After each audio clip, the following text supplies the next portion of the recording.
자, 이번 그 10주년 포럼의 하이라이트인 패널 토의하는 시간을 갖도록 하겠습니다. 지난 10년 동안 하나님께서 어떻게 우리를 통해서 일하셨는지 돌아보고, 또 앞으로 더 잘 하나님의 뜻을 헤아려서 나가야 할 사회선교의 길이 무엇인지를 함께 논의하기 위해서 이와 같은 자리를 마련했습니다.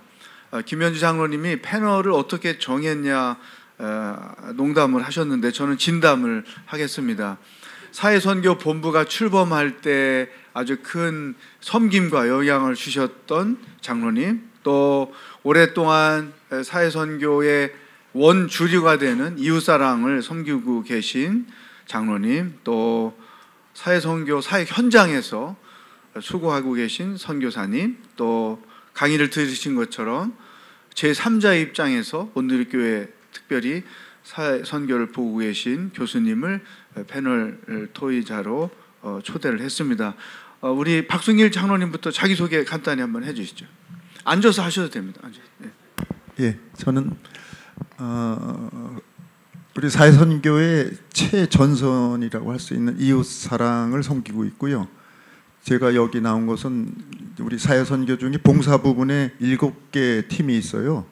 남대문, 그 다음에 서울역, 이웃사랑, 서빙고, 양재, 그리고 농어촌 선교, 양쪽에 서빙고, 양재, 그리고 도시선교, 이렇게 도시교회, 빈민선교 말씀하신 겁니다. 이걸 담당하기 때문에 제가 대표 장로로서 뽑힌 것 같아요. 그래서 저는 뭐 앞만 보고 달려왔기 때문에 다시 뭐 신학적인 이런 고찰을 하기보다는 현장에 그런 있었던 일을 만약에 사회자께서 여쭤보면 제가 대답하고자 이곳에 나왔습니다. 이상입니다. 예, 꼭 시험 보러 오신 것 같이 그렇게 말씀을 하셨는데 절대 시험은 아닙니다. 박성희 사님 소개해 주시죠. 예, 경기 북부 지역을 중심으로 다문화 가정과 다문화 다음 세대를 사역하고 있습니다. 특별히 저는 국내에서는 장애인 사역, 그리고 교회 교육 사역을 오래 하다가 또 선교지에서 한 8년 정도 선교사를 하다가 짐 싸가지고 나가라고 그래서 나가서 와서 보니까 하나님께 준비된 또 다문화 사역을 또 허락해 주셔서 국내에서는 경기 북부를 중심으로 이제 현재 다문화 가정, 특별히 다문화 다음 세대 사역을 진행하고 있습니다. 네, 이재호 목사님께서 말씀하신 것처럼 사회선교 본부에서 파송한 사회선교 선교사로서 현재 귀한 사역을 하고 계십니다. 우리 정은호 장로님 소개해 주시죠. 네, 저는 공동체는 동작 공동체를 섬기고 있고요. 사회선교본부에서는 현재는 경제정의팀 대표장로로 섬기고 있습니다. 2014년 우리 사회선교본부 처음 출범했을 때 오늘 지금 계신지 모르겠지만 우리 이훈 목사님께서 저에게 전화를 주셔서 함께 동역하지 않겠느냐. 그래서 그때는 사회선교가 뭔지도 모르고 이제 얼떨결에 조인을 했고요. 그 이후로 사회선교 분과위원회 위원장, 그다음에 대표장로, 통합팀, 사회책임 통합팀 대표장로로 섬겼고요. 또 여러 개별 사역팀도 섬겼습니다. 감사합니다. 네, 감사합니다. 우리 교수님 아까 소개하셨는데 그래도 한 말씀 소개 한번 해주시죠. 조금 전에 발제를 했던 임희국입니다. 반갑습니다. 네, 이 네 분과 함께 오늘은 세 가지 주제를 가지고 토의하는 시간을 가지려고 합니다. 그리고 마지막에는 여러분들의 질문을 받고 응답하는 그런 시간을 가지려고 합니다. 토의 중에 궁금한 것이 있으면 메모해 두셨다가 질문해 주시면 감사하겠습니다. 첫 번째 주제를 나눠 드리고자 합니다. 이 사회선교 사역은 하나님의 나라를 세워야 한다는 교회의 대사회적 책임을 가지고 지금까지 진행을 해 왔습니다. 그리고 지난 10년 동안 각 팀들이 정말 열심히 사역을 감당해 왔습니다. 여러분들이 생각하실 때 이 사회선교 사역을 행함에 있어서 놓쳐서는 안 되는 가장 중요한 핵심 가치 혹은 개념 있다고 하면 그게 무엇인지 우리 정원호 장로님부터 한번 나눠주시면 감사하겠습니다. 네, 여러분들 이해를 좀 돕기 위해서 제가 파워포인트를 좀 준비를 했는데요. 좀 띄워주시겠습니까? 그 다음 슬라이드입니다. 네, 우리 본부장 목사님께서 사회선교회 이제 핵심 키워드가 무엇이냐 이제 물어보셨는데, 저는 미가서 6장 8절 말씀에 나오는 공의와 그 다음에 그 사랑과 긍휼, 그 다음에 겸손, 이 세 가지가 다 중요한 키워드라고 생각을 하고요. 근데 이제 개인적으로 저한테 가장 좀 어필하는 그런 컨셉이 있다면 저는 공의, 정의라고 생각을 합니다. 그 이유는요, 아까 그 이재용 목사님께서도 제일 마지막에 소개한 것이 우리 온누리교회 사회선교가 나아갈 방향, 공의를 실천하는 것이다라고 말씀하지 않았습니까? 그런데 제가 개인적인 생각으로는 강대상에서 이 공의에 관한, 하나님의 공의에 관한 메시지가 상대적으로 굉장히 적게 선포됩니다. 하나님은 사랑이시자 또 공의이신데, 공의로우시고 사랑이 많으신 분이신데, 하나님의 사랑은, 즉 헤세드의 사랑은 굉장히 많이 강조되는 반면에 하나님의 공의는 상대적으로 그 중요성이 좀 떨어져 있는 그런 느낌이 있어서, 저는 개인적으로 이 부분은 조금 더 강조가 돼야 되겠다. 특히 사회선교를 하는 우리들의 입장에서는 좀 강조가 돼야 되겠다, 그런 생각이고요. 이제 그러면은 도대체 정의가 뭔가 이제 이런 생각이 듭니다. 정의라는 개념이 어떻게 보면 이제 모호하기도 하고 좀 어려운 개념 같은데 실제로는 굉장히 쉬운 개념이더라고요. 공의라는 것은요, 제가 여기도 적었지만 공의라는 것은요, 우리가 사회 속에서 살면서 이웃과 올바른 관계 속에 사는 것이 바로 그게 정의입니다. 예를 들어서요, 누군가 힘이 센 사람이 있습니다. 폭력을 가지고 남의 생명과 재산을 뺏거나 아니면 속여서 뺏거나 아니면 도둑질을 하거나, 그것을 우리가 올바르다고 하지는 않죠, 그죠? 그렇게 공격적이거나 또 이렇게 적극적으로 악을 행하지는 않지만 남을 무시한다거나 하찮게 여긴다거나 아니면은 뭐 왕따를 시킨다거나 이런 것도 절대로 올바른 그 삶은 아니지 않습니까? 그래서 정의로운 삶이라는 것은 그런 거 하지 말고 이웃과의 올바른 관계 속에서 살아가라라는 것이 정의로운 삶이고요. 그거를 그래서 기초적인, 가장 우리가 사는 데 있어서 기본적인 정의이기 때문에 우리가 흔히 기초정의라고 부릅니다. 예를 들어서요, 우리 십계명을 보시면은 제5계명에서 10계명까지를 쭉 보시면은 기본적으로 사랑과의 관계 속에서 올바르게 살아라는 그런 계명이거든요. 말하자면 5계명에서 10계명까지는 모두가 다 기초정의를 행하라라고 하나님의 명령이십니다. 예를 제가 여기 하나 들어보겠는데요. 제 9계명이 뭡니까? 내 이웃에 대해서 거짓 증거하지 말라. 요즘 SNS 한번 살펴보면요, 이 9계명을 엄청나게 많이들 어기는 것 같아요. 이상하게 뭐 남에 대해서 이상한 거짓을 만들어내 가지고 수군수군거리고 SNS에 돌아다니고 명예를 실추시키고 이런 일이 일어나지 않습니까? 만약에 그런 일이 나한테 일어난다면 여러분들 기분이 어떠시겠어요? 굉장히 억울하겠죠, 그죠? 네, 그거는 기초적인 정의가 이루어지지 않고 있다라는 증거입니다.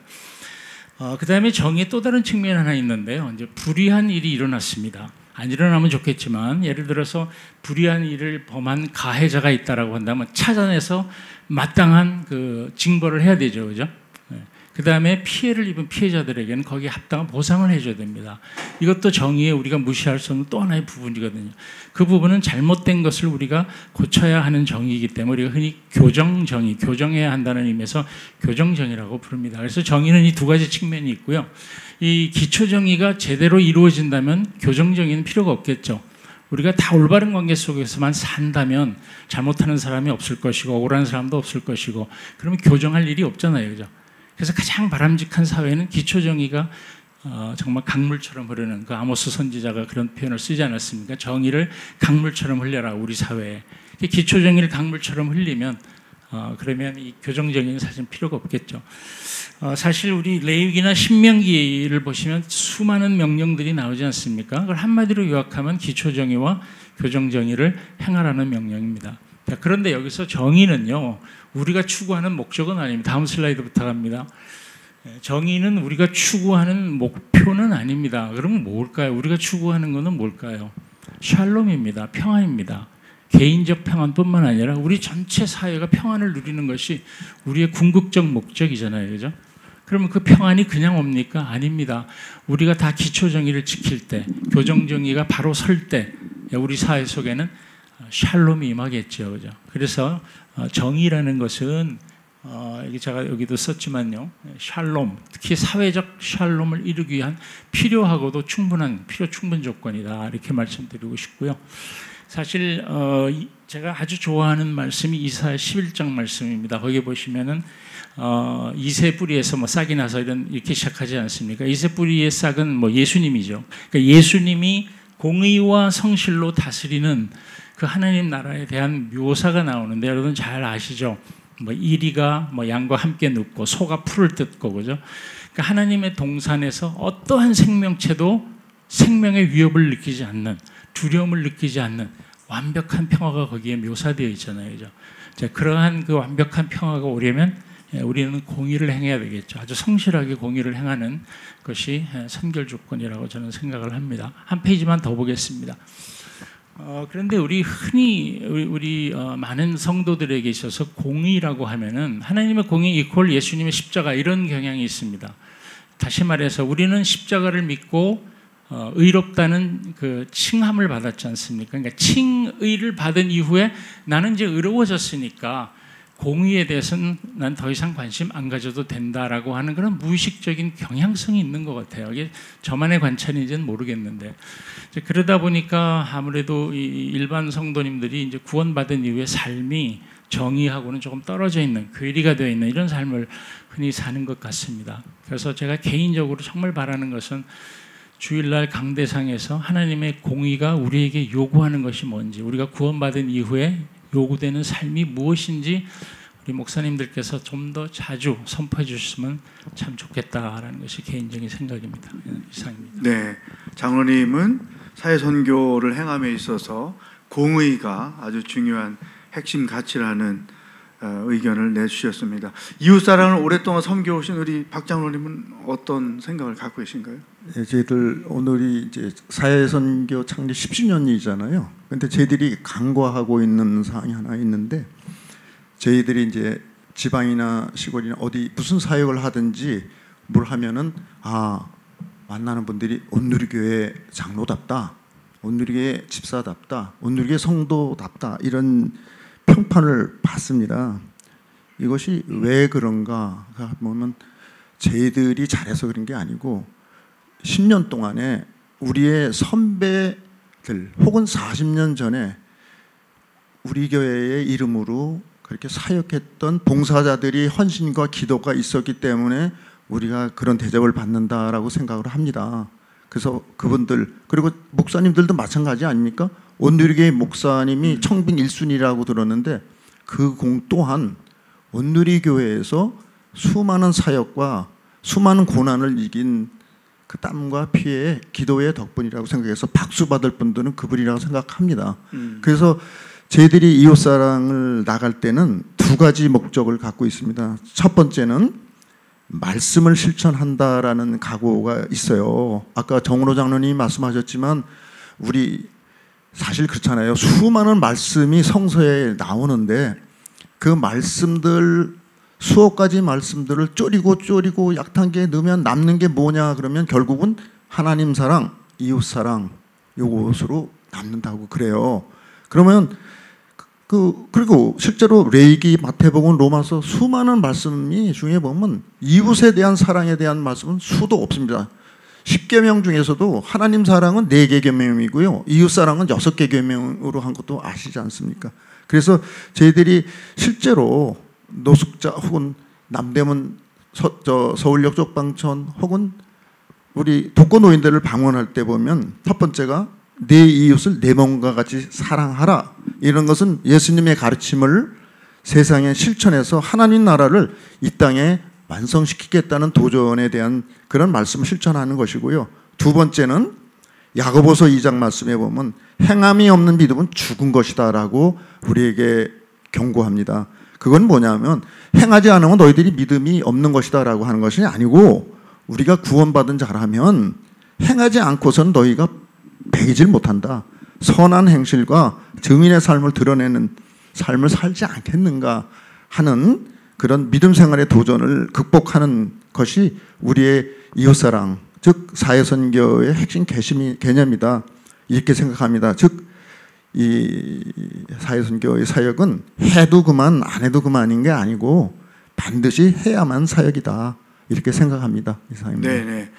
한 장로님은 공의 쪽으로 사회선교의 중요한 가치를 말씀해 주셨고, 또 한 장로님은 순종을 통한 사랑이 중요한 가치라고 말씀을 해주셨습니다. 우리 박성호 선교사님은 하랑센터를 운영하면서 가장 어떤 중요하게 여기고 계신 것, 내가 이 센터 다문화 아이들을 섬기면서 나에게 이것은 하나님께 받은 중요한 가치다, 어떻게 그렇게 생각하시는 것이 있으시면 나눠주시면 좋겠습니다. 그러게요. 저희들은 그러니까 다문화라고 하면 이중 국적을 가지고 있는 부모들의 상황입니다. 그래서 봉사 오신 분들도 가장 많이 이렇게 질문하는 게 저 아이는 어느 나라 사람이에요? 한국 사람이거든요. 한국 사람인데 어느 나라 사람이요? 물어볼 때 참 난감해요. 그래서 차라리 어머니가 어느 나라 분이십니까? 라고 물어보면 되는데 습관적으로 오시는 많은 봉사자들이 저 아이는 어느 나라 사람이요? 라고 물어보는 거죠. 그런데 그것이 어느 분뿐만 아니라 당사자인 아이들도 똑같이 있습니다. 내가 어느 나라 사람이지? 엄마의 나라의 사람인지 아빠의 나라의 사람인지 고민하고 있는 친구들이 많이 있어요. 그런 친구들에게 저희가 줄 수 있는 정답은 정체성입니다. 이렇게 그 사회선교라는 단어 안에서 저는 우리 하랑센터는 다문화 사역에서는 정체성이라는 생각이 들어요. 그게 뭐냐면은 이게 저희 팀입니다. 킹스키즈, 왕의 자녀들입니다. 그러니까 아이들의 그런 질문을 하는 아이들에게 너는 엄마의 나라의 사람도 아니고 아빠의 나라의 사람도 아닌 창세기 1장 28절 말씀처럼 너는 하나님의 사람이야. 그래서 너는 왕의 자녀로서 이 땅을 살아가야 되는데 지금 왕으로서 준비하는 단계로서 공부하는 것이고 또 이런 아픔을 겪어나가는 것이고, 그래서 훗날 너가 왕으로서 이 땅을 다스리고 정복하고 이 나라뿐만 아니라 너희들의 엄마의 나라. 그래서 저희들의 아이들 중에서는 몇몇 아이들이 너무 감사하게 자기 엄마의 나라에 가서 이렇게 전문인으로서 살고 싶다라는 아이들이 있습니다. 저희는 정체성으로 생각을 하고 있습니다. 아, 그렇군요. 사실 제가 경험했던 많은 우리 사역들도 보면 홈리스 피플이나 쪽방촌 사람들이나 아니면 그 독거노인들이나 아니면 선한 울타리의 아이들이나 보면 사실은 정체성이 무너져 있죠. 나는 왜 태어났나? 태어나지 말아야 될 존재로서의 자기인식. 그들이 제일 싫어하는 말이 당신은 사랑받기 위하여 태어났습니다. 이걸 제일 싫어하거든요. 근데 그런 정체성을 올바로 심어주는 가치를 가지고 사역한다는 거 굉장히 중요한 것 같습니다. 교수님께 질문을 드리고 싶은데요. 신학자 입장에서 대형교회가 사회선교를 함에 있어서 놓쳐서는 안 되는 중요한 점이 있다면 무엇일까? 제가 그렇게 질문을 드리고 싶은데요. 아까 시간이 없어서 강의 안중에 아주 중요한 말씀을 스킵을 하셨어요. 사회선교는 교회의 본질에 속하며 교회의 부흥과 성장을 위한 선교 전략이 아니다. 그것을 8페이지 맨 위에서 기록해 주셨는데 넘어가셨거든요. 그렇다면 이제 이게 사회선교를 해야 하는 교회의 가장 중요한 가치인가? 그 생각을 한번 나눠주시면 감사하겠습니다. 예, 저는 그렇다고 생각하는데요. 제 주관적인 판단으로 그렇다는 게 아니고, 이제 오늘 같이 우리가 함께 묵상한 사도행전 교회의 근원을 쭉 살펴보면서 더욱더 이제 그런 확신이 들었습니다. 여기 써놓은 그대로입니다. 저도 많이 생각하면서 이걸 썼거든요.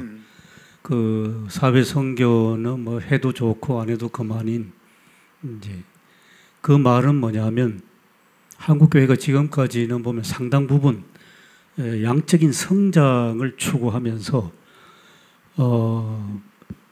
뭐 사회 봉사 혹은 복지는 그냥 하나의 곁다리로 붙어 있고 교회 프로그램인데 성장을 하기 위한 프로그램으로 많이 해왔습니다. 그래서 그게 요즘은 이제 뭐 저출산 또 교회들도 쇠퇴하니까 이제 많이 반성을 하고 있습니다만은, 근데 이제 제가 깜짝 놀란 부분은 온누리교회에 지금 짧은 기간에 막 들어가 보면서 놀란 게 바로 그 점입니다. 이미 뭐 X29 비전이 있고, 또 그 이전에 교회가 창립할 때 사도행전에 바로 그 교회 하니까, 이게 온누리교회는 처음 시작할 때부터 이게 뭐 해도 좋고 안 해도 그만이 아니었구나. 이 교회가 있는 곳에서는 항상 이 사회선교가 같이 있었는데, 용어를 10년 전에 사회선교로 했지 그 정신은 이미 교회 창립 때부터 있었구나. 그리고 또 하나는 제가 해야 할 일은, 그러면 사도행전에 바로 그 교회가 이런 것입니다 하고 이제 제 역할이 그거라고 생각했습니다. 그래서 줄여서 말씀드리면 교회 본질이죠. 이게 교회 본질에 해당되는 겁니다. 그리고 제가 이제 지금 이렇게 장로님들 말씀하시는 중에 세 분이 3인 3색으로 들리는데요. 첫 번째 장로님은 바른 관계, 정의 말씀하셨고, 그 다음에 이제 말씀, 실천, 그 사랑입니다. 또 이제 다문화 사역을 하다 보면 이게 내 정체성이 어디냐, 이 나라나 저 나라냐 할 때 하나님 나라다. 이제 그런 말씀 듣기 이제 감동적인데요. 그러면서 예수님이 말씀하신 그 비유 말씀 가운데 누가복음 18장 보면 그 기도하는 과부가 나오는데, 그 기도하는 그 과부가 바로 우리가 사회 선교를 하는 아주 기본 자세와 태도가 아닐까 생각합니다. 온누리교회가 대형 교회여서 저도 교회 밖에서 봤을 때 온누리교회는 대형 교회니까 덩치도 크지만 힘도 세겠네 그렇게 생각을 했거든요. 근데 막상 이 사회 선교를 하시는 모습들을 보니까 내가 잘못 알고 있었구나. 그러면서 이제 누가복음 18장 생각을 한 것은, 예수님이 기도하는 과부를 비유로 말씀하실 때에 그 예수님이 말씀하시는 그 비유 속에 사회 상황은 뭐 제대로 된 사회가 아니었고, 또 의로운 사람 하나도 없었고, 근데 그 과부는 기대하기를, 그래도 의로운 재판장이 이 사회에 있을 거다. 그래서 나의 이 과부로서 당하는 힘없는 연약한 여자, 나이 많은 여성이 이 사회에서 당하는 온갖 고통과 억울함을 내가 이 재판관한테 가서 얘기하면 풀어주겠지. 그래 기대를 하고 갔는데, 그 재판관은 의로움과 전혀 관계없이 하나님도 두려워하고 세상을 마구 무시하는 그런 불의한 재판관이었습니다. 그런데 예수님은 그런 불의한 재판관 앞에서, 또 그뿐만 아니라 사회 전체가 지금 어디 희망이 한 점도 보이지 않지만은, 그렇지만 그 불의한 재판관에 가서 계속 보채라. 그러면 불의한 재판관이 귀찮아서 그 여성의 억울함을 이제 들어줄 거다. 그랬을 때에 사회 선교를 하는 사람들은 힘 있는 사람이 그냥 뭘까 하나 그냥 부스러기 나눠주는 것이 결코 아니구나. 이렇게 힘 없는 과부 같은 여성으로서 이 어렵고 험하고 또 온갖 악의 세력이 난무하는 가운데 끝까지 기도하면서 하나님께 매달리는 그런 자세가 아닐까 그런 생각했습니다. 네네. 네 분이 말씀해 주신 내용을 보면 그동안의 사회선교가 지난 10년 동안 그런 성경적 기초 안에서 여기까지 달려왔구나 공감하는 부분이 많습니다. 또 뭐 열애적인 내용이지만 외부에서 볼 때 제가 직접 그런 질문을 받은 적이 있는데, 온누리교회는 해외 선교에 완전 올인하는 교회 아닙니까? 해외 선교 외에 온누리교회가 세상을 섬기는 일이 뭐가 있습니까? 그런 질문을 어느 목사님께 듣고 제가 깜짝 놀라서 한참 열받아서 이렇게 사회 선교를 소개한 적이 있습니다. 그랬더니 나중에 그분이 열받으셨어요. 그게 온누리교회였군요. 이러야 재미있는 시간을 제가 가진 적이 있는데, 어쨌든 가장 중요한 가치를 우리가 공유하면서 지금까지 왔구나 하는 생각에 감사하는 마음이 큽니다. 두 번째 주제로 넘어가겠습니다. 이번 주제는 조금 따뜻한 주제, 또 재미있는 주제를 가지고 나누고 싶은데요. 그동안에 그 사회선교 팀 안에서 사역을 하면서 하나님께서 하셨던 일, 또 누군가에게 하나님이 이런 일을 하셨습니다, 어떤 감동을 나눠줄 수 있는 그런 스토리들이 있으면 함께 나누어 주시면 좋겠습니다. 우리 박순길 장로님부터 이웃사랑에서 일어나는 많은 일들 한번 나눠주시면 좋겠습니다. 네, 이웃사랑 팀은 사실 매월 마지막 주에 구제봉사주일이라 해서 현장으로 떠납니다. 약 60에서 70여 분의 봉사자들이 자기가 맡은 가정이 있어서 그 가정을 떠나는데요. 근데 그때마다 수많은 스토리가 나오죠. 근데 저희들은 어찌 보면 좀 아쉬운 게 그거를 주워 담거나 이거를 어떻게 해야 되는가에 대해서는 아직 해결책을 못 찾은 것이 있어요. 몇 가지 사연이 있어요. 첫 번째는 좀 특이할 게 뭐냐면 이제 우리 봉사자 중에서 이제 첫 번째 특징이 뭐냐면 옛날에는 노년층 나이 많은 분들이 봉사자가 많았어요. 그러니까 장로님도 계셨고 그 다음에 권사님들이 그때 나가는데 대상자가 80대 노인 혹은 90대 노인, 그러니까 노인이 노인을 섬긴다? 이게 좀 제가 볼 땐 좀 이상했었는데 시간이 가면서 봉사자들이 연령층이 젊어졌어요. 청년부 팀들이 들어오기 시작했어요. S브리치하고 브리치 33 들어왔고, 한동안은 이제 중학생 애들이 이제 부모님하고 들어오기 시작했는데, 그 변화되는 것이 뭐냐면 이 봉사가 창조적으로 변하기 시작했어요. 지금 뭐냐면 오늘부터 내일까지 사실 또 봉사하고 있는, 진행 중에 있는 게 있는데, 제목이 뭐냐면 식사를 합시다라는 거예요. 그게 뭐냐면 저희들에서 일정한 이제 그 현금 지원을 해주면은 이 봉사자들이 가서 대상자들과 함께 밥을 지어서 같이 먹거나 도시락을 시켜 먹거나 외식을 하거나 하는데, 하나의 에피소드는 어떤 이 두 봉사자가 이제 우리가 준 돈이 얼마 안 돼요. 근데 자기네 돈을 보태갖고 큰 레스토랑에 갔던 것 같은데, 거기서 맛있게 드시고 그 돈을 누가 내느냐? 우리가 내는 게 아니고 대상자가 낸다고 고집을 피워서 얻어먹었다, 이런 얘기를 들었습니다. 근데 저희들이 볼 땐, 본부에 있는 저희들을 볼 때는 이게 좀 이상하잖아요. 근데 감동이 왔습니다. 두 번째 또 하자면은 우리 청년 자매들인데 금요일 날 연락이 왔어요. 내가 2주 동안 밥을 못 먹고 있다, 죽겠다. 근데 당신들이 보고 싶다라고 해서 금요일 날 찾아갔어요. 근데 그렇잖아요. 젊은 청년들이 스케줄도 맞고 바쁠 텐데, 이 사람 전화 받았다고, 그 남자 그 80대 노인인데요.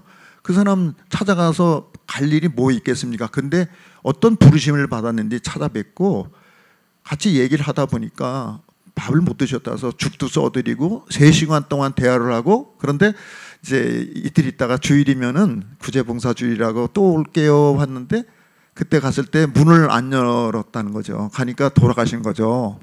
돌아가셨어요. 그러니까 우리 이제 그 스텝진, 우리 리더십들이 그 무용고자 고독사를 하신 거죠. 그 장례식장도 따라갔어요, 그분들이. 근데 그 자매들이 한 일이 뭐냐면 그분의 천국 배웅을 한 거죠. 그런 걸 보고 이게 새로운 사역에 대한 도전이구나, 그렇게 느꼈고요. 또 하나는 그 어느 독거 어르신이 침대가 없어서 바닥에서 주무셔서 허리가 아프다, 그러니까 그 침대를 이제 샀죠, 온라인으로. 그래서 배달해 주니까 택배사에서 그 지역은 못 갑니다. 그래서 못 가가지고, 그 한여름이죠, 지난해 8월인가. 근데 하여간 이분들이 조립된 걸 자매 둘이서 그걸 해체해갖고 등에 지고 어쨌든 그 언덕을 넘어서 조립을 해줬대요. 하여간 이런 사역들이 많이 일어나죠. 그러니까 침대, 그리고 요즘에 와서는 또 하나 사연이 뭐냐면 시키지도 않는 짓들을 하는 거죠. 뭐냐면 청년들이 여기가요 한남 3지역, 4지역, 5지역이 그러니까 부와 빈 거기가 충돌하는 지역입니다. 집주인들은 미리 사서 투자해 놓은 거예요. 거기가 수십억짜리 건물이 부동산이 되는데 그게 몇 년 전, 몇십 년 전에 사놓은 그러니까 그냥 방치해 놓느니 세를 준 거죠. 그러니까 LH 공사에서 일부를 그걸 임대해서 또 세를 주기도 하고 또 일부는 월세 10만 원 뭐 이런 식으로 하는데 조건이 있어요. 첫 번째, 절대 그 집을 고쳐주지 않는다는 거죠. 냉난방 절대 안 되는 거죠. 왜냐하면 안 나갈까 봐. 그러니까 이분들은 여름에는 덥고 겨울엔 춥고 보일러는 망가지고 되게 그렇습니다. 몇 평 안에 그 안에 침실, 거실, 주방이 같이 있죠. 우리 목사님도 세례 때문에 몇 번 방문하셨지만 앉을 자리가 없어요. 그렇게 되는 지역인데 이 청년들이 가갖고 도배를 해주고 그다음에 수정 공구, 수도꼭지 고쳐주고 이걸 하는 거죠. 그러니까 우리 있는 리더십들이 제발 고쳐주는 건 좋은데 그 재료비는 우리가 어떻게 보전해 줄 테니까 그 재료비는 청구해라. 지금 그러고 있죠. 그러니까 청년 등들이 되면서 이런 일들이 거의 매월 일어난다. 그리고 이것을 우리 SNS 통해 갖고 보고가 되는데 이걸 어떻게 하면 좋을지는 저희들도 모르겠습니다. 근데 하여간 또 내일도 식사를 하시는데 어떤 이야기가 나올지 저희들이 기대하고 있습니다. 네, 밤새워서 얘기하실 게 있을 것 같으신데 네, 책으로 잘 쓰셔서 감동적인 스토리를 좀 남겨주시면 좋겠습니다.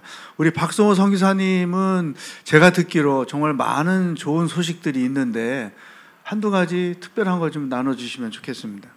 그러게요. 저희 이웃사랑 못지않는 하랑산타 다문화 아이들의 스토리가 너무 많아가지고 세상에 이런 일이 나올 만한 아이들이 있는데도 불구하고 세상에 어느 아이들보다 저희들이 뭐 이렇게 건강에 있습니다. 제가 이렇게 우리 아이들 소개할 때마다 아이들이 외치는 게 있어요. 울보 선교사라고. 아이들 얘기를 들어보면은 정말로 이 아이들 웃을 수가 없고 이 자리에 올 수 없는 아이들인데도 불구하고 센터에 나와서 마음껏 하나님을 경험하는 이 아이들 모습, 그리고 어느 누구와도 비교했을 때에도 기죽지 않는 이 아이들의 얘기 또 모습을 보면서 그 중에 또 한 사건을 여러분들에게 뭐 소개를 해드린다 그러면 올 1월 달에 고등학교 졸업식장을 갔습니다. 졸업식장을 갔었는데 그 졸업식장에 간 그 학생 여자아이는 우울증으로 2년 동안 이제 집안에 격리된 상황이 있었어요. 학교에서도 또 국가에서도 교육기관에서도 이 친구를 어떻게 감당할 수 없었던 상황인데 저희 하나님과 하란센터를 통해서 이 친구를 만나게 해주셨고 꾸준한 섬김과 사랑으로 해서 어쨌든 1월 달에 고등학교 졸업식을 하게 되었습니다. 그런데 거기서 훈사하시는 교장 선생님이 우시면서 이 아이, 그러니까 이름은 거론하지 않는데 이 아이의 상황을 언급하시는 거예요. 사회에서도 학교에서도 배제되었던 우리 학생이 한 사람이 있었다. 그런데 그 이 친구가 자기는 자기 생애에서 졸업을 못 시킬 줄 알았는데 졸업이 가능하다라고 얘기를 해주셨어요. 사건은 출석 일수가 되지 않아가지고 졸업이 안 되는 상황이었습니다. 그런데 2년 전에 저희 센터를 만나고 후에 열심히 학교 생활을 하면서 그럼에도 불구하고 학교에서 졸업 일수가 안 맞은 거예요. 그러다가 이제 회의를 하는 동안에 졸업이 안 됩니다. 3학년 모든 선생님들은. 근데 교장 선생님이 이렇게 아이가 바뀌고 있고 이제 사회에 첫 출발하는데 졸업하는 아이들 우리가 축복해 줘야지 막으면 되겠느냐. 그래서 교장 선생님이 위임을 이렇게 발휘하셔가지고 졸업을 시켜준 상황에 있었어요. 그러다 보니까 그 교장 선생님이 우시면서 훈사를 하시면서 이 아이가 졸업을 하게 되었던 모든 일들의 배경은 이분은 교회에 안 다니신 분입니다. 신앙심이 아니었을까라고 얘기를 할 정도로. 왜냐하면 그 어려운 모든 상황을 다 했는데도 불구하고 안 되는데 그때 교장 선생님하고 저하고 이렇게 인터뷰를 하는데 도대체 이 아이가 변한 게 무엇입니까? 라고 했을 때에 저희가 얘기했던 게 하나님 사랑입니다. 이 아이가 궁극적으로 원했던 것은 하나님을 만나는 거였습니다. 만나니까 이렇게 바뀌었습니다. 라고 그 아이를 통해서 담대하게 복음을 증거할 수 있는 시간이었고 교장 선생님한테 복음을 증거했던 그런 케이스였습니다. 그래서 지금은 너무 이 친구가 잘 성장해서 우울증은 이제 거의 없고 지금은 그 대학교 사회복지학과를 선택하고 좀 다니고 있습니다. 왜 사회복지학과냐고 이게 물어보니까 자기가 받은 게 너무 많답니다. 하랑센터를 통해서 너무 많은 걸 받았기 때문에 자기도 돌려줘야 될 의무가 생겨서 지금 사회복지학과를 선택해서 이렇게 다니고 있다라는 얘기를 해주었던 내용들, 이뿐만 아니라 많은 아이들이 변화가 그냥 이렇게 계속해서 있는데 그 변화가 가정에서 변하고 학교에서도 변하는 상황 속에서 주변에 있는 포천 지역에 있는 주변에 중, 고, 초등학교, 학교에서도 저희 센터를 이렇게 견학을 올 정도로, 왜냐하면 학교에서도 바꾸지 못하는 이 다문화 아이들의 상황을 이 아이가 변했어, 왜 바뀌었어? 하랑센터를 다닌다더라. 그래서 시에서 운영하는 이렇게 다문화 센터 다니는 애들도 변하지 않는 아이들이 저곳이 무엇인데 어떤 곳인데 바뀌게 되었느냐라는 얘기를 확인해서 오셨는데 너무 많은 것들이 아무것도 없어요. 저기요.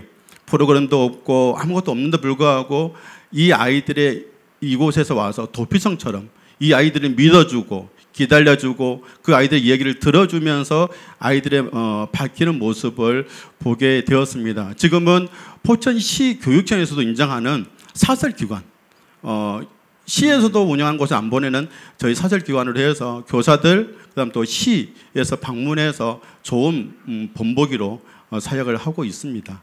제가 듣기에 박수 쳐드리죠 뭐.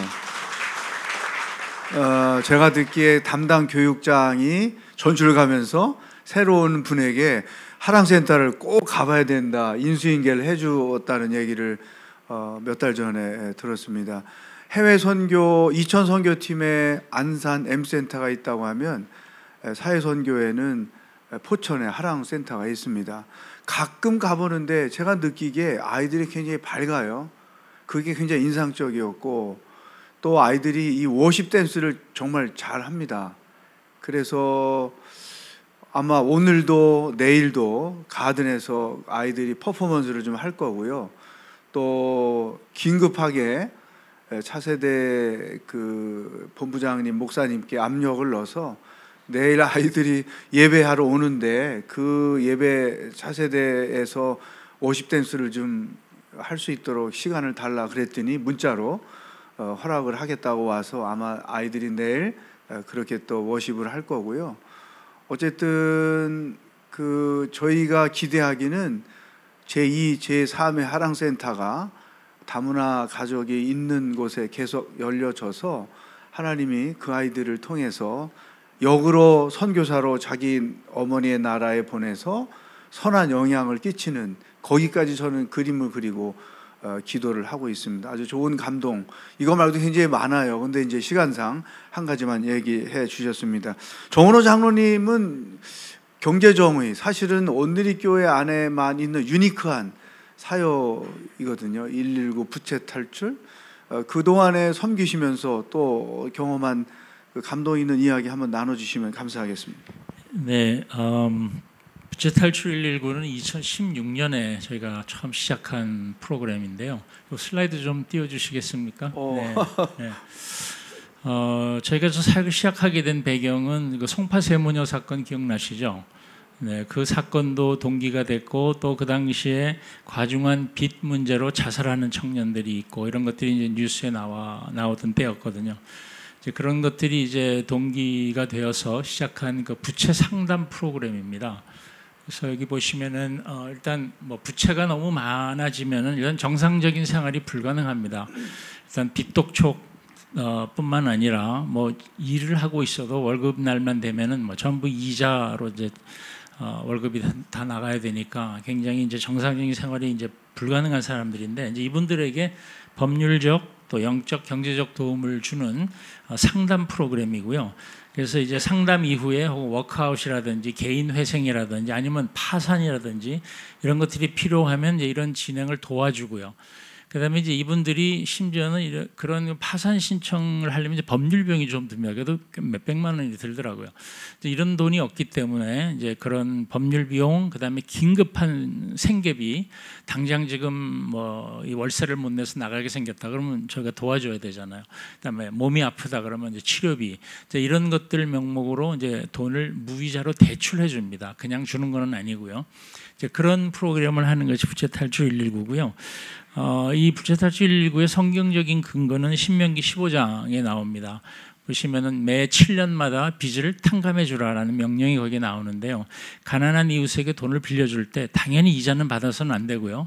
이자만 안 받는 것이 아니라 7년이 되도록 못 갚으면 그냥 탕감해 주라는 것이 하나님의 명령입니다. 이건 우리가 해도 좋고 안 해도 좋은 게 아니라 그 명령을 반드시 지켜야 하는데, 이제 이런 명령을 주신 그 배경은 7년 동안 빚을 못 갚으면 뭐 영원히 못 갚을 거 아니겠어요, 그죠? 그러니까는 이런 분들 빚을 탕감해 주지 않으면 장기적으로 부채의 노예가 되기 때문에 그러한 정말 이 하층민으로 전락하는 것을 막기 위한 일종의 사회 안전 장치를 하나님께서 마련해 두신 거죠. 다음 슬라이드를 보시면은 제가 좀 재미난 통계를 재미나다는 표현이 좀 이상합니다만 좀 통계가 있는데, 이게 작년 서울시 금융복지상담센터에 신청이 들어온 1361건의 파산 케이스를 분석한 내용입니다. 여러분들, 사람들이 왜 빚을 지게 될까요? 첫 번째 이유가 바로 이겁니다. 그러니까 생계형 부채입니다. 그러니까 먹고 살 돈이 없어서 할 수 없어서 빚을 내야 되는 이런 사람이 절반이잖아요. 그래서 49%. 그다음 사업 실패가 제2위 23%, 빚보증 잘못 쓰고 사기당해서 파산 신청을 하게 된 사람이 13%, 기타 이렇게 이런 순서입니다. 제가 이걸 보면서 깜짝 놀랐어요. 빚을 지는 원인의 가장 큰 원인이 가난 때문이구나. 그다음에 저쪽 한번 데이터를 보시면은 이분들의 부채 규모가 1억 원 미만인 사람이 23%, 즉 4분의 1 정도입니다. 아마도 이게 생계형 부채이기 때문에 금액 자체가 그렇게 크지는 않겠죠, 그죠? 그다음에 저 아래 데이터를 보시면 이분들이 파산 신청 시점에서 가지고 있었던 재산이 1천만 원이 안 되는 분들이 거의 다죠. 91.3%입니다. 그래서 저는 이걸 보면서 정말 가난해서 빚을 지게 되는구나. 그러니까 이런 분들은 가난한 것도 서러운데요, 빚도 촉 들어오면은 정상적인 생활이 안 되고요, 막 디프레션이 걸리고 대인기피증 걸리고 뭐 이런 분들이 자살 충동 당연히 일어납니다. 그리고 뭐 그냥 소리 소문 없이 사회에서 사라져버리는 그런 사람들도 있어요. 너무너무 불쌍한 분들인데, 이런 분들을 회생시켜주는 이 부채탈출 119는 정말 하나님의 공의를 행하는 그런 사회라고 저는 생각을 하고요. 그 다음 슬라이드 잠깐 보여주시면, 지금까지 저희가 448명을 상담을 종료했거나 지금 현재 진행 중에 있고요. 그 다음에 무이자로 대출해 준 것이 2억 3,700만 원이고요. 그 다음에 이것이 대출이니까 갚아야 됩니다. 물론 강제 규정은 아닙니다. 그러나 자발적으로 상환해 준 금액이 7,750만 원. 그래서 이제 이 돈은 다시 또 필요한 사람들에게 다시 또 혜택으로 돌아가겠죠. 그러니까 일종의 선순환 구조가 일어나는 그런 구조입니다. 그다음에 이제 대출을 하기 위해서는 우리가 이제 기금이 필요한데요. 그 기금의 이름을 행복기금이라고 이제 이름을 붙여놨고요. 이 기금이 어떻게 마련이 되었느냐? 몇 년 전에 비전헌금을 한번 했습니다. 그 비전헌금에서 약 한 1억 5천 정도가 헌금이 됐고요. 그 다음에 이제 그 프로그램을 보고서는 어느 권사님 한 분이 깊은 감동을 느끼셔서 거금을 쾌척해 주셨어요. 비전헌금보다 더 많은 금액을 쾌척을 해주셔서 그것이 이 행복기금의 그 원천이 되었습니다. 뭐 이 자리를 빌려서 우리 오늘의 성도님들한테 너무 감사드리고, 또 이분 권사님께 물론 이 자리에는 안 계시지만 정말 제가 깊은 감사의 말씀을 전합니다. 이상입니다. 네, 예, 감사합니다. 아직 상환을 못하는 분들이 훨씬 더 많은 거죠, 그죠? 예, 그러니까 저희가 처음 이 사역을 시작할 때 사실은 상환이 어려울 것을 전제로 시작을 한 것으로 제가 알고 있는데, 어쨌든 그래도 회복이 돼서 이렇게 7천만 원 이상을 회복하는 사람이 있다는 것도 하나님께서 행하신 큰 일이라고 생각을 합니다. 자, 이제 마지막 주제로 넘어가도록 하겠습니다. 그 마지막 주제로 넘어가기 전에 한 가지 제가 그 본부장으로서 우리 오늘의 교회를 정말 더 사랑하게 된 것은 처음에 그 탈북한 지체들을 우리 교회 정식 등록교인으로 받아줄 거냐, 그것에 대한 의논이 꽤 많이 있었어요. 그러나 문을 열어서 그분들도 과정을 거쳐서 정식 교인이 되게 하는 것, 굉장히 의미가 있었고요. 또 하나는 쪽방촌, 남대문 쪽방촌에서 살고 있는 분들, 그 냄새나는 그분들도 과연 우리가 정식 교인으로 받아줄 수 있느냐, 이 문제 가지고 기도하며 오히려 첫 번째 그런 경험이 있었기 때문에 더 오랜 세월 걸리지 않고 그들도 정식으로 저희 교회 성도가 되도록 문을 열었다는 거, 굉장히 의미가 크다고 생각하고요. 그런데 더 감사한 것은 이제 쪽방촌에 계신 분들, 탈북한 지체들, 그 다음에 선한 울타리, 그 부모 없이 그 생활하고 있는 아이들을 위해서 자립 시설을 저희가 운영하고 있는, 아까 세 그룹이 그 좋은 아이들을 내줬잖아요. 그 친구들에게도 1:1 제자 양육을 하고, 그래서 지금 이 또 포천의 하랑센터 아이들도 1:1 제자 양육을 하고, 이게 처음에는 등록하는 것으로 시작해서 이제는 그들에게까지 예수님의 제자가 될 수 있도록 훈련하고 있다는 것이 굉장히 저는 자랑스럽고, 이 훈련이 끝났을 때 그들에게 어떤 변화가 일어날 것인지 기도하면서 기대를 하고 있습니다. 이제 마지막 주제로 넘어가겠습니다. 오늘 우리 사회에는 경제적 급성장의 후유증으로 많은 부작용을 직면하고 있습니다. 그 말은 그만큼 교회가 해야 할 일도 많아진다는 것으로 의미합니다.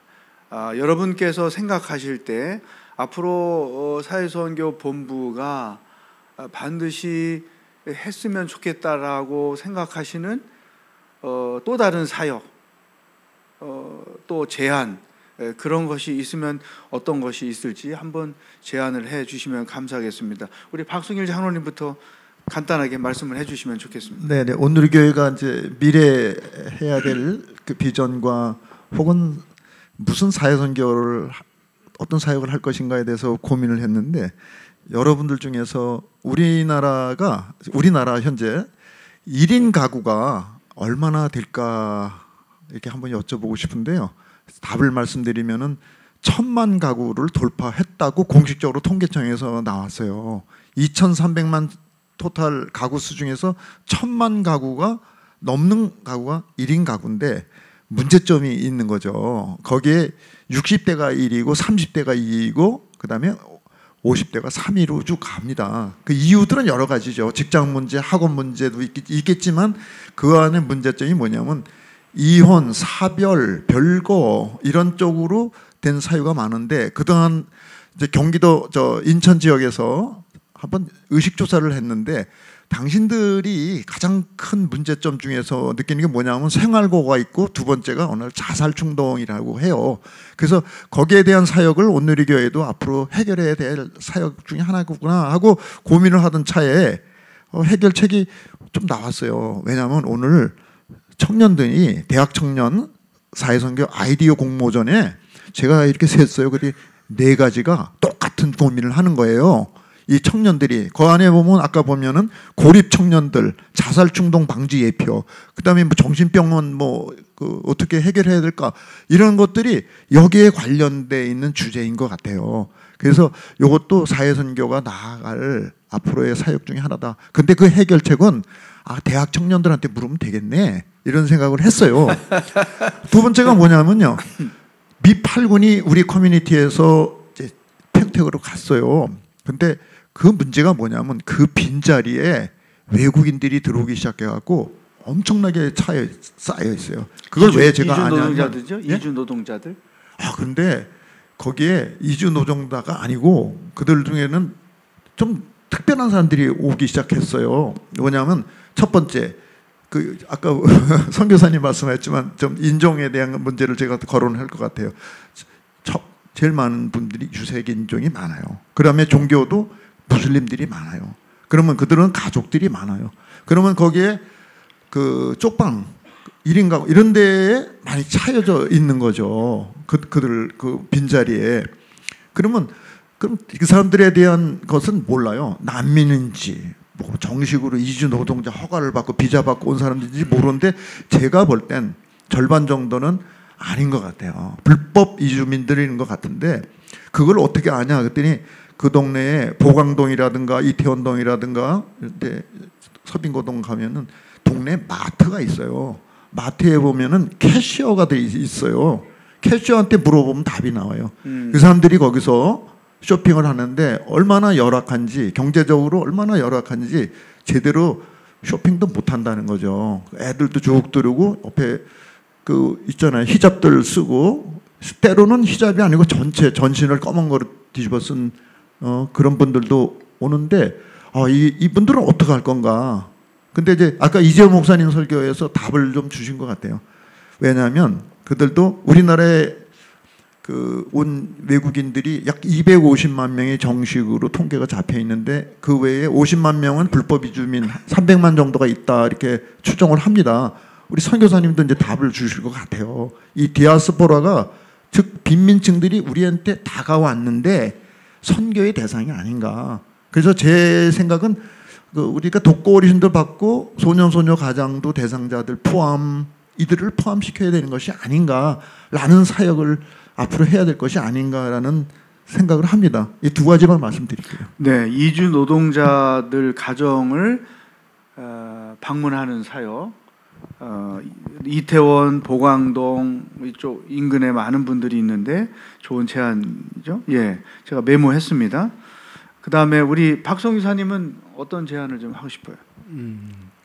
저는 온누리라는 이 네트워크를 잘 활용했으면 좋겠습니다. 저희가 짧은 시간이었지만은 아이들이나 센터가 빨리 안정되어 있었던 계기가 뭐냐 그러면은 그 온누리라는 이 좋은 네트워크를 잘 활용한 것 같아요. 특별히 저희들이 비전 특강이라는 주제를 해서 그러니까 많은 분들이 다문화 사역하고 싶어요, 돕고 싶어요 하는데 뭔가 물질로 도우려고 그러고 노력으로 도우려고 그러는데 시간들도 안 나고 물질을 하자니 또 얼마 정도인지 막 고민을 하는 경우가 많이 있더랍니다. 그래서 이분들에게 물어보자. 어떤 일을 하십니까? 저는 컴퓨터 게임 프로그램 만드는 사람입니다.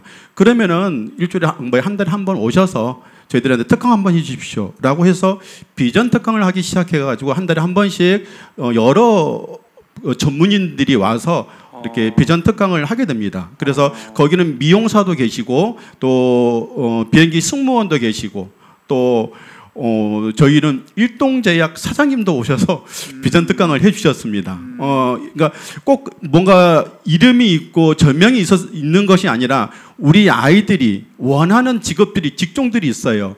거기에 대한 전문가들이 오셔서 그들의 일을 얘기하는 것이 아니라 그분들이 가지고 있었던 이 자기 자리까지 오게 되기 전에 그분들의 청소년 시기, 나도 힘들었고 어려웠고 나도 부모님 우리 엄마 아빠 이혼했고 하다 보니까 그런 가운데서 내가 어떻게 이겼다라는 게 굉장히 큰 이슈거든요. 그러다 보니까 아이들이 지금 저희 하란센터 아이들의 거의 대부분 아이들이 뭐가 되고 싶어 해요. 여러분들 자녀들 뿐만 아니라 다음 세대들에게 가장 이게 무서운 질문이 너 뭐 될래? 라는 질문인데 저희 아이들에게는 그 질문이 무서운 질문이 아니라 그 질문을 함과 동시에 여러분들 책임을 지셔야 돼.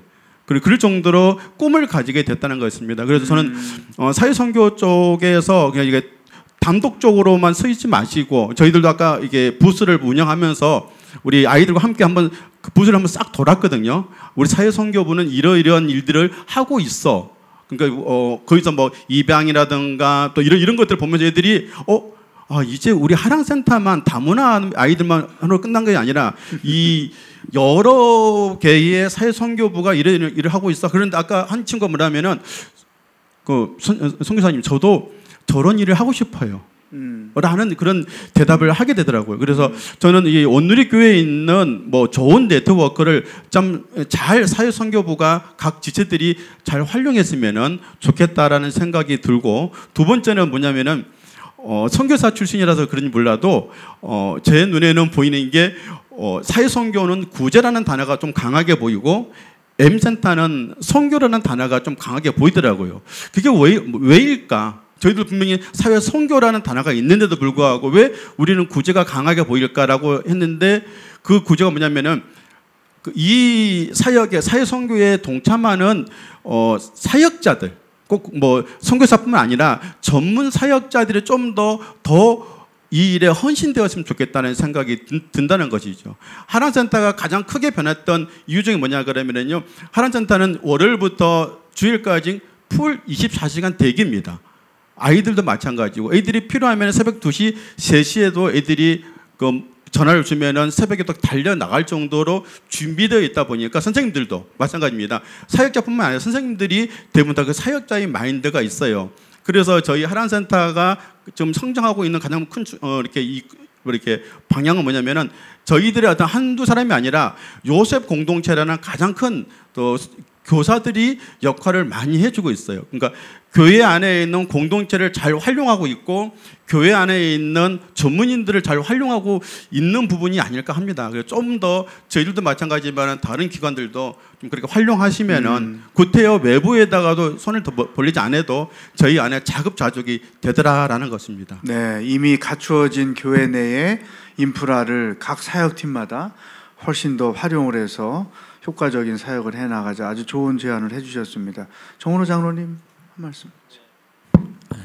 이미 27개 팀이 있는데 거기에 또 다른 사역을 좀 얹었으면 좋겠다라는 말씀을 드리기가 굉장히 좀 부담이 되긴 합니다.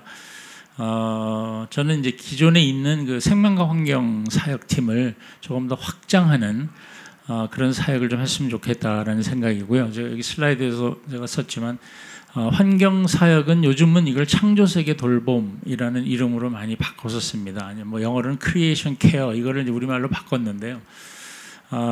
그 사실 기후 위기라든지 뭐 기상이변이라든지 이런 것들이 전통적인 그 교회는 주목을 잘 하지 않은 이슈지 않습니까? 그러다 보니까 교회 바깥에 있는 뭐 NGO들이나 이런 단체에서 이제 이 이슈를 픽업해가지고 많이들 활동을 하는데. 교회가 이 활동을 해야 하는 이유는요. 여기 그 케이프타운, 그 로잔 케이프타운 그 서약서에도 말이 나오지만 우리가 사는 이 지구 환경은 우리가 사랑하는 하나님께서 만드신 창조 세계다. 그럼 우리가 하나님을 사랑한다고 하면서 하나님이 만드신 창조 세계를 마구 파괴하고 남용하는 것이 과연 우리 신앙과 일치하는 행위냐, 이제 그런 질문을 던진 거죠. 그래서 우리가 하나님을 진정 사랑하는 하나님의 자녀라면 하나님이 만드신 이 창조 세계를 돌보는 것은 청직이 의무다, 당연한 청직이 의무다라는 것이고요. 다음 슬라이드 조금만 넘겨주시면요. 그래서 사실 여기 생명과 환경팀이 많은 사역을 좀 해왔습니다. 여기 보시면 대중교통 이용하기, 그 다음에 텀블러 이용하기, 뭐 제로 웨이스트 캠페인도 했고요. 최근 3년에는 창조질서 회복 캠페인 혹시 기억하십니까? 초창기에는 사순절 40일 동안 매일 환경 관련한 운동을 실천하자라는 캠페인이었고요. 올해는 바이바이 플라스틱 해서 플라스틱을 전혀 사용하지 않는 그런 캠페인을 벌였습니다. 제가 이제 확장했으면 싶은 거는 그 다음 슬라이드인데요. 사실 이 환경 위기의 가장 근원적인 원인, 이유를 찾아본다면 결국은 인간의 탐욕입니다. 인간의 탐욕, 그 다음에 소위 말하는 소비주의라고 하는 아주 은밀한 세계관에 물든 우리들이 과소비를 하게 되고요. 과소비를 하려면 기업들이 과잉 생산을 해야 되지 않습니까? 그러다 보니까 지구 자원을 남용하게 되고 환경 파괴는 아주 자연스러운 수순입니다. 그래서 결국은 인간의 탐욕으로 인한 과소비, 그로 인한 환경 파괴가 일어나고 있기 때문에 교회에서 소위 말하는 미니멀 라이프 운동을 좀 펼쳤으면 좋겠어요. 아직 생명환경팀에서 그런 운동을 펼치지 못하고 있는데 이제 계획만 하고 있고요. 그러니까 미니멀 라이프라는 것은 꼭 필요한 것만 사자는 겁니다. 우리가 물건을 사려고 그럴 때 이게 과연 내가 이걸 꼭 사야만 되는가 한 번 더 물어보고 사자는 거죠. 그 불필요한 것들은 소유하지 않고 아주 심플한 그런 라이프 스타일을 살아내자는 것이 이 운동이고요. 그다음에 뭐 남는 거 있으면 나눠주고 당연히. 그러면 우리가 기후 위기를 좀 막는데 좀 일조하는 그런 활동이 되지 않을까 그런 생각이 듭니다. 네, 미니멀 라이프 운동 기대해 보겠습니다.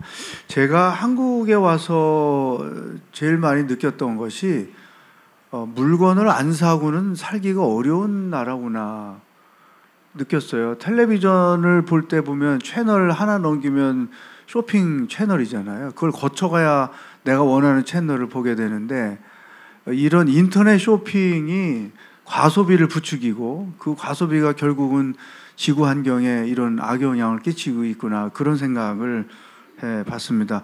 우리 교수님 마지막으로 대형 교회인 온누리교회에 대해서 이런 사회 선교와 관련돼서 기대 이렇게 이런 교회로 섬겨주면 좋겠다.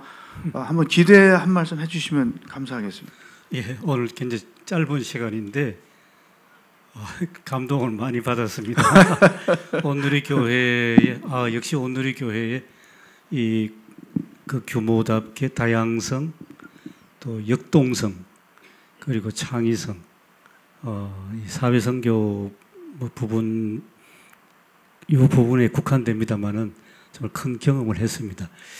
이제 외부자로서 하나 제가 좀 제안해드리고 싶은 게 있습니다. 네. 그거는 사회 선교 10주년인데요.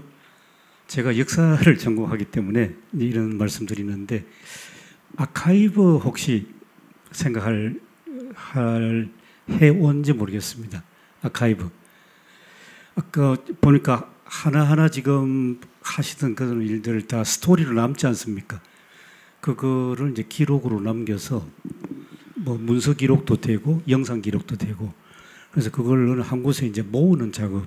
그 이제 아카이브 아니겠습니까? 기록 자료실. 야, 10년 됐으니까 그게 있어야 되겠다. 왜냐하면 지금 안 해놓으면 다 훅 날아가지 않습니까? 네. 그래서 날아가기 전에 다 이 기억의 저장소에 지금은 가슴에 있고 머리에 있지만은 이걸 교회에서 한 곳에 모아놔야만 오랫동안 기억이 남고 다음 세대를 위해서 하고 더구나 온누리 교회의 큰 장점이랄까 그건 저는 CGN TV라고 보는데요. 네. CGN TV에서도 얼마든지 지원도 하고 함께 할 수 있지 않겠나 하는 그런 생각도 아카이브를 좀 제안해드리고 싶습니다. 네네. 감사합니다. 네, 대단히 감사합니다. 이제 마지막으로 질의응답 시간입니다. 그 패널리스트 분에게 아니면 사회선교 전체에 관련돼서 혹시나 여러분 질문 있으시면 질문을 해주시면 또 좋은 대답을 해드리도록 하겠습니다. 네. 네네. 네, 너무 좋습니다. 이렇게 얘기해 주셔서 개인적으로는 저는 사회복지사로 전공 72학번입니다. 네. 40년, 50년 하고 예, 그래서 전문가들 패널보다 못지않게 멋지게 해주신 여러분들을 축복하고 감사드립니다. 저희들이 하지 못한 일들을 이렇게 우리 훌륭한 온누리 교회 교인인 거를 아주 자랑스럽게 생각하고 감사드리고요. 하나 아까 저기 장로님 조금 아까 얘기해 주셨던 환경사역이요. 환경사역 진짜 어마어마하게 지금 이만큼씩 나오잖아요. 저희들도 항상 도시락을 버리면서 오늘도 또 버렸잖아요.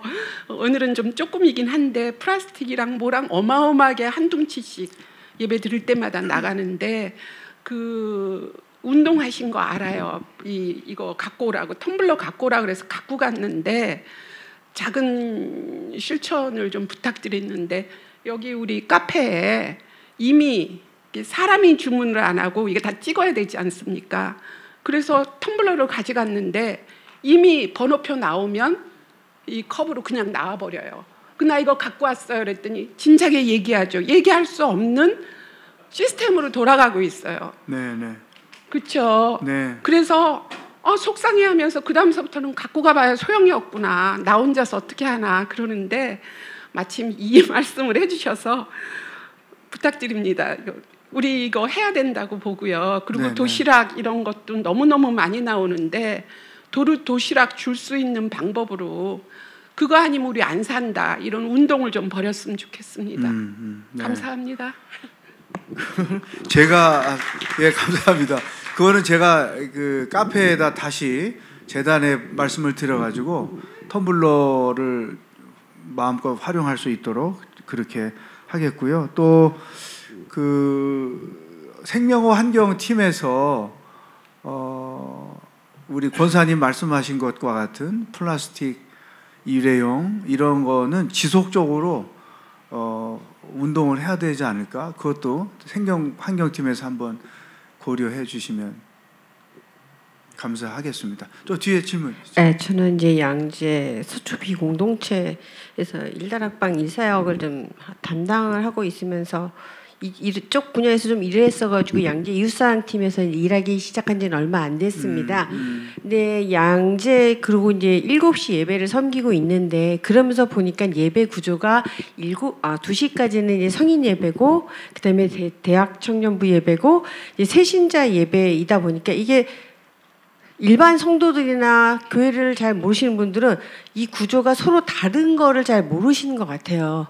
그러니까 사회선교 행사들이 보면은 한 2시 정도면 다 끝나서 대학 청년부나 새신자 예배에 오시는 분들 오늘 교회 이런 게 있는 것조차를 모르실 수가 있는 구조인 것 같고 오늘 대학 청년부들의 아이디어 되게 감사하고 지금 하랑센터나 몇 군데는 이제 젊은 대청 팀들하고 같이 연합해서 가고 있지만 그렇지 못한 그러한 사역들도 굉장히 좀 많더라고요. 그래서 이 사역들이 정말 연결될 수 있는 그런 네트워크가 되는 그런 기회가 오늘을 시작으로 줬으면 좋겠다는 생각 그리고 특히 오후 예배에도 이러한 것들이 잘 홍보가 될 수가 많은 성도가 있지만 이러한 일들이 정말 있나라고 생각하고 계신 분들이 몇 분이나 되실까 관심이 있어서 물어보게 되면은 이제 이런 게 있어 하고 이제 찾아오는 그런 분들이 조금 더 많으신 것 같아서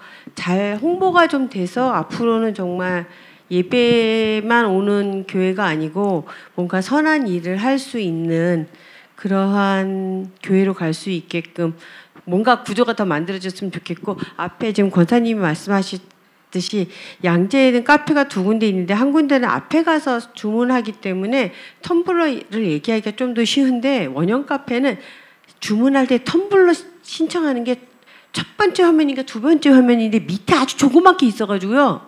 신청이 있긴 하군요. 있어요.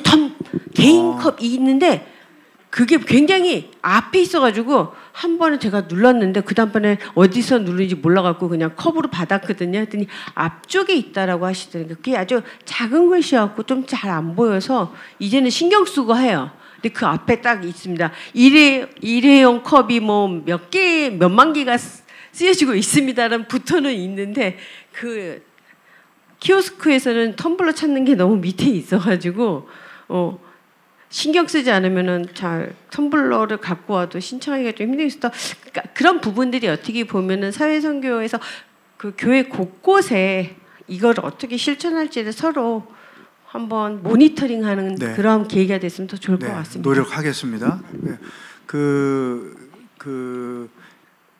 청년들이 사역에 인볼브되는 것은 아까 이제 사회선교국을 만들면 좋겠다 엄청난 아이디어를 제가 아까 쉬는 시간에 최소민 목사님께 토스를 했습니다만 사회선교에서 사역자가 필요할 때 요청을 했어요. 하랑센터 요셉 청년부에게 요청을 하고 그 다음에 이웃사랑팀 브릿지 33 S브릿지 이렇게 요청을 하면 그쪽에서 하나님의 감동을 받으면 또 이렇게 응답을 해서 협력할 수 있고 그러니까 모든 이곳에 계신 사역팀들 자원이 필요하면 청년부들에게 요청을 해서 저한테 말씀을 하시든지 정식으로 그쪽에서 기도해보고 섬김에 결정을 하면 얼마든지 인볼브가 될 수 있습니다. 네트워크 활용을 더 열심히 해보겠습니다.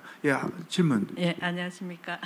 저는 백석대에서 사회복지학과 교수로 퇴임한 정명석 교수입니다. 저희들이 97년도에 학생들이 이제 그 현장에서 실습을 계속했는데요. 양육 시설이라든지 뭐 노인 시설이라든지 90년대 시설을 방문했을 때 우리 학생들이 현장에서 실습할 때 방문 교수로서 해보면 굉장히 열악했어요. 우리 시설들이 기관들이. 근데 2000년 넘어서 우리가 방문을 해서 시설을 해보면 굉장히 업그레이드 돼갖고 양육 시설도 과연 우리가 여기서 손볼 데가 있겠나 싶을 정도로 후원자도 많고 이래 했는데 이제 저희들은 공동체가 신용산 공동체예요. 지금 오늘 체육대회가 열려서 제가 여기 적을 두고 있었는데 네. 일찍 올 건데 그 공동체에 거기에 빠지면 안 돼서 갔다 왔는데 그 하기 전에 조금 전에 점심시간에 한 자매가 저한테 상담을 요청하더라고요. 그 상담 내용인지 자기는 돌싱이라고 그랬어요. 돌싱인데 결혼을 하고 싶은데 어떻게 하면 좋느냐. 이것도 이제 있는 사회 선교적인 있는 상담이더라고요. 그래서 제가 어떻게 빠른 시간 안에 그러니까 연령은 좀 됐더라고요. 그래서 한번 돌싱은 큰 이슈가 아니다. 그래서 재혼을 권하면서 제2 가정을 설명하다가 제가 여기가 끝날까봐 굉장히 허겁지겁 왔거든요. 그래서 제가 느낀 그 사회 현장에서 우리가 가장 우선적으로 지금 현재로서 말씀드리는 것은 제일 중요한 것은 지금 우리가 해체 가정을 돌봐야 돼요. 해체 가정. 해체 가정이 어떤 가정이 있냐면 여러 가지 사연이 있겠죠, 그죠? 부부 사연, 자녀, 뭐 경제정서. 그 해체 가정에서 우리 오늘의 교회에서 좀 프로그램을 만들어서 프로그램 세미나를 열고 그 후에 우리가 이렇게 상담을 해줬으면 해체 가정을 막는 것이고, 두 번째는 지금 우리 그 자매님 얘기한 것처럼 돌싱 가정이나 지금 자녀 저출산에 결혼을 하지 않는 이런 미혼 여성들이나 남성들, 그리고 이제 돌싱 미혼 그런 케이스나 이런데 우리가 좀 많이 지금 현재로서 제가 본 이슈라고 생각해요. 그래서 그런데 프로그램을 많이 열어갔으면 하는 바람입니다. 네, 감사합니다. 말씀해 주신 내용들은 제가 계속 저도 고민하고 있는 그러한 이슈인데요. 언젠가 또 하나님이 그 부분에 대해서 길을 터주시면 기꺼이 우리 사회선교가 사역을 할 수 있습니다. 마지막 질문 하나 받도록 하겠습니다. 한 분 받겠습니다. 질문이 아니고 제안들 앞에서 너무 귀중한 제안을 해주셨는데요. 저는 희망 공동체에 쪽방촌 섬기고 있고요. 그 다음에 무슨 생각이 들었냐면 두 가지예요. 하나는 연계인데 뭐냐면 최근에 인생 네컷을 했어요. 그 맞춤 선교에서 너무 좋았어요. 정말 감동했어요. 그런데 그게 후속으로 프로그램이 이어지면 좋은데 매년 연례 행사가 아니라 그 왔던 청년들을 그 다음에 어떻게, 그게 굉장히 중요한 것 같아요. 그랬을 때 맞춤 전도와 사회 선교가 연계성을 가져서 사회 선교에 좀 그 사회 선교 쪽으로 라운딩이 필요하지 않을까. 그러면 사회 선교에 들어와서 이쪽에서 어른들을 자연스럽게 만나면서 그다음에 그 돌봄을 필요로 하는 사람을 만나면서 회복이 될 것 같아요. 그렇죠. 그런 것들을 연계하는 본부와 본부의 만남이 필요하고, 또 청년들 중에는 상담이 필요한 친구들이 너무 많은데 내가 왜 거길 가야 하냐라고 인식을 못하는 아이에게 우리 장로님, 권사님들이 따뜻하게 인도해 줄 수 있는, 엄마 아빠 말은 안 듣지만 어른들의 말은 또 듣잖아요. 그러한 연결성을 가져주면 되게 좋지 않을까. 그래서 결국은 사람을 바라보고 사람 중심으로 이러한 선교와 이러한 사역들이 일어나면 좋겠다는 생각을 오늘 너무나 소중한 말씀을 들으면서 생각이 났고요. 또 하나는 여기에 봉사 오는 분들이 오늘하고 내일 굉장히 특별한 행사를 마당에서 하잖아요. 광장에서, 우리 공원에서. 그런데 사람들에게 우리가 이런 거예요 라고 했을 때 그 자리에서 그거 바르게 인식하지 못하거든요. 뭔지 잘 모르십니다. 그러면 이분들이 그렇게 해서 하고 들어왔을 때 이분들이 이 봉사를 왜 하는지, 어떻게 해야 되는지를 좀 가이드라인을 해주는 게 필요하지 않을까. 그게 우리도 왔지만 있다 보면 시간이 흐르면은 너무 좋은데 짧은 시간 안에 떠날 수가 있더라고요. 그래서 그분들에게 동기부여를 해주는 어떠한 프로그램, 오늘 같은 이런 규모는 아니더라도 그런 것들을 주시면 아, 내가 정말 나 스스로가 잘하고 있구나. 그리고 앞으로 더 잘해야 되겠다. 그런 마음이 들 것 같아요. 네. 감사합니다. 그래요. 좋은 제안 감사합니다. 지금 진행팀에서 X표를 계속 저한테 보내주고 있어서 더 많은 대화를 나눌 수 없게 됐습니다. 오늘 특별한 시간을 저희가 가졌습니다. 앞으로 사회선교가 어떻게 하나님의 뜻을 헤아리며 더 나갈 것인지 함께 고민해 주시고 앞으로도 또 계속 좋은 제안들을 본부에 해주셔서 다음 10년을 또 여러분과 함께 열심히 달려나가는 사회선교 본부가 될 수 있기를 바라겠습니다. 기도하겠습니다. 하나님 아버지, 오늘 뜻깊은 시간을 저희들에게 갖게 해주셔서 감사합니다. 시대를 바라보며 하나님의 마음과 예수님의 심장으로 교회가 해야 할 일들이 무엇인지를 깨닫고 그것이 하나님의 뜻인 줄 알고 그 뜻에 순종하며 살아가는 그 귀한 사명을 감당하는 사회선교 본부가 될 수 있도록 인도하여 주시옵소서. 예수님의 이름으로 기도합니다. 아멘. 박수로 하나님께 영광을 올려드리겠습니다. 예, 감사합니다.